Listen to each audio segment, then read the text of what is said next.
Hi everyone, and welcome to our training today on aloe vera, its history, and its consumption. My name is Holly Stout, and I'm the Director of Product Development at Forever Living Products. I've had the fortunate opportunity of working with a team of global scientists, chemists, formulators, and quality people who ensure that here at Forever Living Products, we create products at the highest performance with stringent quality measures and safe ingredients. And I'm so proud to be a part of the team that has been actively involved in helping to create a lot of the new products that we are seeing pop up today in the portfolio of the Forever Living categories of products. And as you know, our aloe vera gel is our flagship product, and it is the product that really sets us apart from any other company. We've been doing this for 40 years. We are the largest grower of aloe vera in the world. And I think we know aloe vera better than anybody. We've been applying it topically and using it we've been ingesting it and have found ways to really capture this beautiful plant and make it work within the body and the skin the way the body and the skin needs it to work. But first, I'm going to take you on a historical journey. We're going to go back and look at the relevance of aloe throughout really all generations of time. So today we're going to first start with the history of aloe vera, and I'm going to tell you some really great information about how aloe was used in many, many generations before. So aloe is one of the oldest plants mentioned in ancient records. Now, it's been mentioned up to 6,000 years ago, but we have documentation that it has been listed as a medicinal source for over 4,000 years.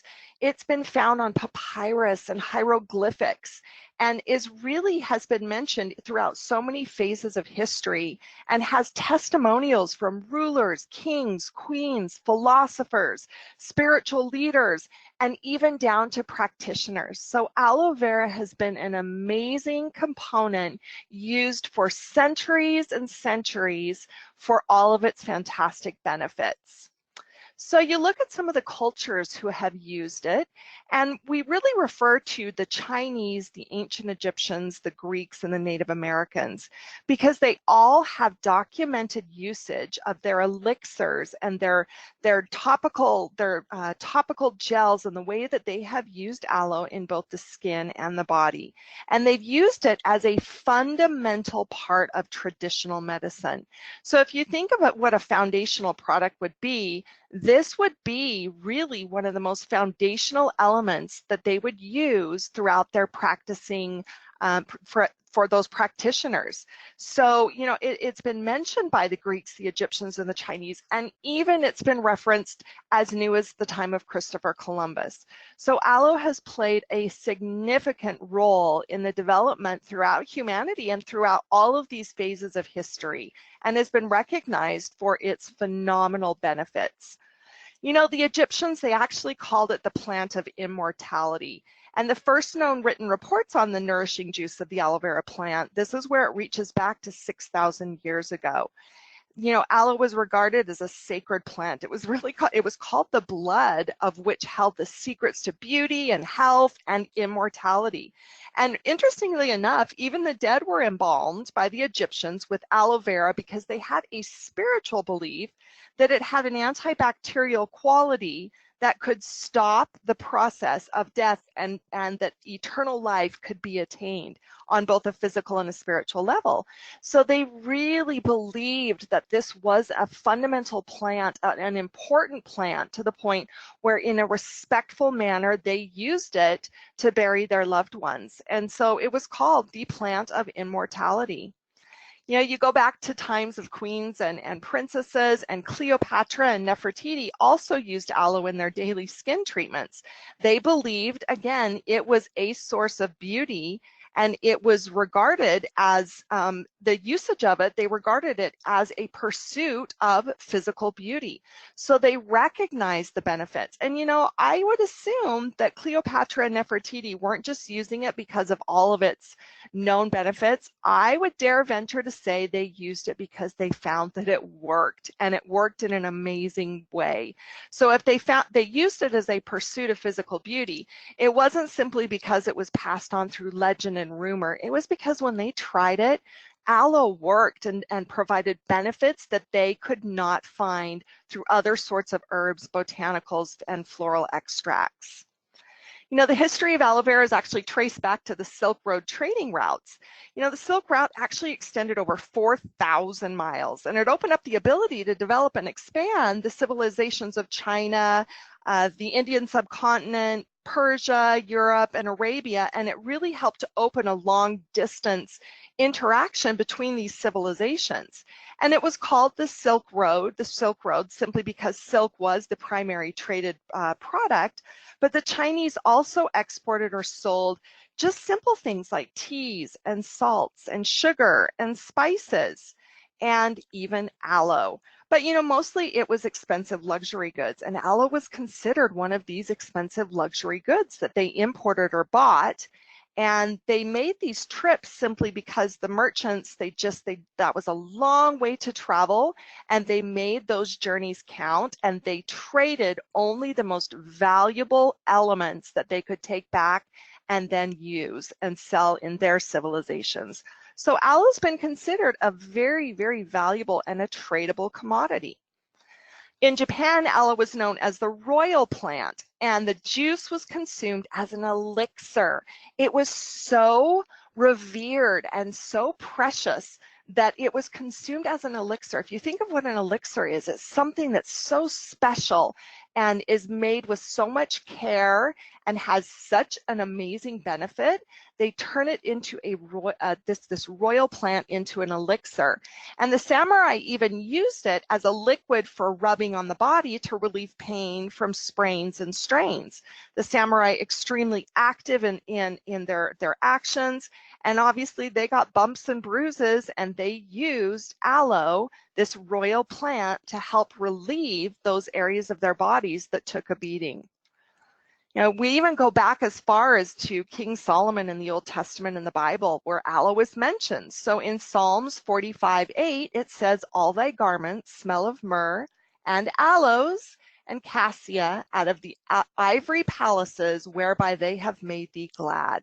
So you can see the references to aloe throughout the history of time has really revered this plant as royal, as immortal, as a physical pursuit of beauty, and has really been just one of those plants of all the plants in the world that has been mentioned and seen for up to 6,000 years. So you got to imagine that all of those generations and all of those civilizations, they were onto something. They knew something, and you know what? They were absolutely right.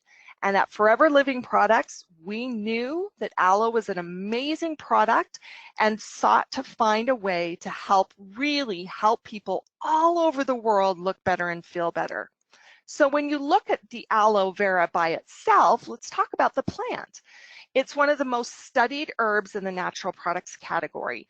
Now I want you to think about that. If you were just to look outside your window and look at all of the trees and the plants and the shrubs and the herbs and the flowers and the vegetables and the fruits, and you think of all of those species, and then you think of what we actually study from a scientific level, that's really important to know that aloe is one of the most studied herbs in the natural products category. Again, it's because they know of those valuable benefits, and of course they're studying to find out more and more every day. An adult aloe vera plant reaches maturity at 3 to 4 years, and they can reach a height of 30 inches with leaves up to 30 inches. So they grow, and they're actually a beautiful plant when you see them up close and personal. Now, there's one thing also really important to note, that there are over 400 species of aloe. 400! But we're not going to just talk about those 400 species. We're going to talk about the aloe vera that we use today.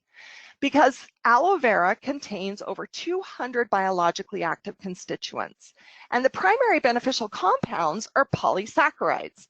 So aloe polysaccharides actually provide benefits both orally and topically. And ace-mannan, which is a polysaccharide, is unique to aloe plants. And ace-mannan is the component that sets aloe vera apart from the 400 species of aloe. Now, I want you to just think about that for a minute. We talk about aloe and we say aloe and we know there are 400 species, but when we say aloe vera, that is the species that sets itself apart from all of the other aloe species, and aloe vera is the one that has those high concentrations of ace-mannan and has polysaccharides. So, you know, polysaccharides are really essential for today's overall health. The body uses them in such amazing ways. And, you know, with our aloe drink, you can actually tap into those polysaccharides with this wonderful rich aloe gel. So let's talk about the benefits and the science of ingesting aloe, because really at the end of the day, we had people throughout civilizations who applied it topically for all different uses, but we also have a wonderful forever aloe vera gel. So let's talk about the science of ingesting aloe and what that actually looks like. So we know that it helps to promote healthy digestion and really helps to soothe the gut. You know, today you're hearing more and more about the microbiomes in the body, and these are individually unique to you.